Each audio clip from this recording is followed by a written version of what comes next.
د جبهه مقاومت ډلې مشر احمد مسعود په تاجکستان کې له طالبانو سره غواړي چې لیدنه وکړي او خبرې وکړي. احمد مسعود تاجکستان ته سفر هم کړی دی او غواړي چې له طالبانو سره د خبرو میز ته کیني او یوې نتیجې ته ورسیږي تر څو جنګ ته د پای ټکی کېږدي. د خرابات ټي وي چینل درنو لیدونکو سلام، ستړي مشئ، وخت مو بخیر. هیله لرم چې جوړ او روغ به یې. په سر کې یادونه کوم که خرابات ټي وي چینل مو نوي سبسکرایب کړی په درنښت سره خرابات ټي وي چینل سبسکرایب کړئ. د احمد مسعود په مشرۍ د افغانستان د ملي مقاومت جبهې د یوې اعلامیې په خپرولو سره ویلي چې په دې وروستیو کې ځینو رسنیو په تاجکستان کې د ملي مقاومت د جبهې او طالبانو ترمنځ د خبرو راپورونه خپاره کړي چې حقیقت نه لري.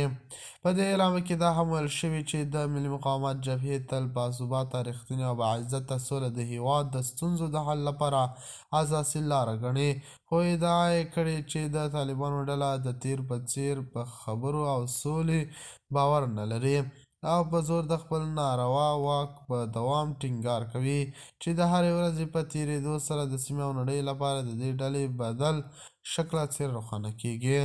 په اعلامیه کې همدا شان راغلی چې د افغانستان د ملي مقاومت جبهې په خپل ټول قوت د ظلم او تاوتریخوالي پر وړاندې مبارزې ته دوام ورکوي او هیڅکله به د خبرو دروازې ونه تړي.